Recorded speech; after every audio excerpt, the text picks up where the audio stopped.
Jean-Charles Caudrelier, bonsoir. Le départ approche, ça fait quelques années qu'on parle de cette course. On sait que tu es doué pour aller vite, à très vite. Est-ce que tu sais aussi gérer sur un marathon comme celui-là? Effectivement, je suis plutôt en sprint, ça va, sur ces bateaux-là. La gestion, voilà. Moi, après, j'ai une grosse expérience sur ce bateau. J'ai fait 2 tentatives du Tour du Monde, qui ont été avortées d'ailleurs, suite à des problèmes mécaniques. Donc j'ai bien vu un peu le rythme qu'on pouvait donner au bateau. C'était aussi des problèmes de jeunesse qu'on avait. Quand le bateau était mis à l'eau, personne ne volait. Aujourd'hui, tout le monde vole. C'est une révolution. On a appris beaucoup de choses en très peu de temps. C'est même incroyable le niveau des bateaux aujourd'hui, de performance qu'on a pu voir sur la Transat Jacques Vabre. Donc voilà, après, j'ai fait plusieurs tours du monde, j'ai appris mais c'est vrai que la gestion, c'est peut-être la question que je me pose le plus, comment je vais trouver le bon rythme. Alors j'ai des bons étalons autour de moi, il y a des gens qui ont fait plein de tours du monde, Armel est très fort, 3 tours du monde, il est fini les 3 au podium, ça veut dire, et ces bateaux ils reviennent, ils sont toujours nickel, ça veut dire que le garçon a su trouver le bon rythme. Thomas c'est pareil, il a fini beaucoup. Donc on peut s'étalonner aussi par rapport aux autres. Moi ce que je veux c'est juste être un peu devant, je n'ai pas besoin d'être loin devant. Donc voilà. Ça fonctionne comme ça, à un moment donné tu dis tiens, et tu vois qu'il temporise, tu dis bon, peut-être qu'il a raison, ça incite à la prudence. Ça ne fonctionne pas tellement comme ça, souvent ça fonctionne À l'inverse. à l'inverse. Donc c'est ça le risque. Et il va falloir être malin et je pense qu'on va quand même tous être un peu prudent. Et puis on ne compare pas le même exercice. Quand on part sur une Transat Jacques Vabre, quand on part sur une route du Rhum, on sait que c'est à fond. C'est un sprint. Là, on va faire un ultra trail. N'importe quel coureur, il part pas même s'il n'a pas d'expérience, il ne va pas partir au même rythme sur un trail que sur un 1500 mètres. Voilà, donc on le sait ça. Donc il va falloir trouver où on place le curseur. Et puis après, il y a le bonhomme aussi. Et la machine va souffrir, mais le bonhomme aussi.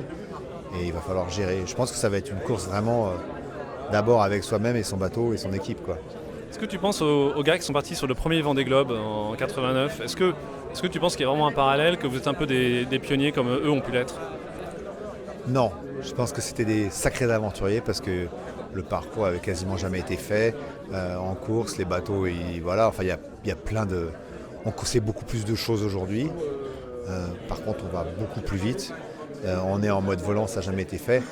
Mais voilà, il y a plein d'éléments qu'on connaît. Le parcours, on le connaît bien, on l'a fait plusieurs fois. Les bateaux, ils ont été testés, approuvés. Donc il y a plein de choses qu'on sait. Eux, ils partaient avec je ne sais pas combien de pilotes automatiques, plusieurs grands voiles à bord. Enfin, ils partaient en mode aventure complet. Pas nous, on a appris beaucoup de choses depuis. Et alors, petite question technique, et après je t'embête plus, mais dans le sud, du mauvais temps dans le sud, vous naviguez en mode archimédien, vous relevez tout, comment ça se passe? Non, on cherche toujours à voler et quand on vole pas, on n'est jamais en archimédien complet, à part s'il n'y a pas assez de vent. Mais dès qu'il y a assez de vent, on vole. Alors avec des touchettes dans la mer, tout ça, mais on est en mode volant. Le bateau, ou alors on est en mode skimming, en semi-volant. Mais non, on fait pas ça. Et en plus, le mode volant t'apporte du confort, t'apporte de la sécurité. Donc on va voler dès qu'il y aura de vent, plus ou moins bien. Ça, c'est les bateaux, c'est la première génération. Le but, c'est de voler mieux plus tôt dans le futur, de voler mieux dans la mer. On a encore plein de progrès à faire. On l'a vu sur la Jacques Vabre, nos moyennes peuvent...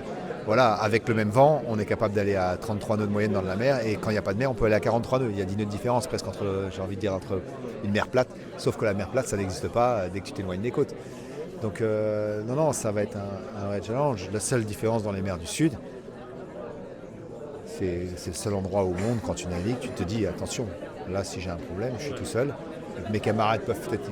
Et ça change tout dans ta tête. Tu ne peux pas donner le même rythme. Parce que le vent c'est le même, les vagues c'est les mêmes. Sauf que tu te dis là, si j'ai un problème, je suis tout seul sur l'Atlantique.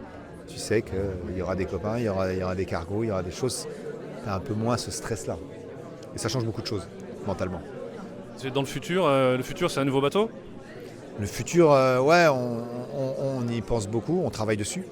Il y a plusieurs conditions. C'est d'arriver à vendre celui-là. Aujourd'hui, il n'est pas vendu.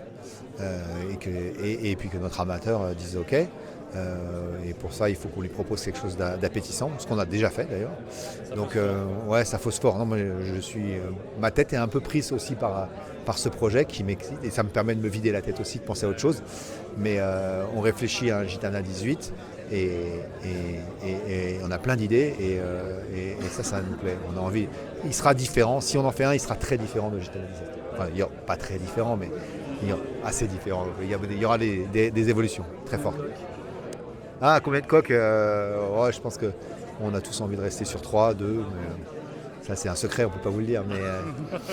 Mais ça va être un beau bateau. Génial, on a hâte de voir ça.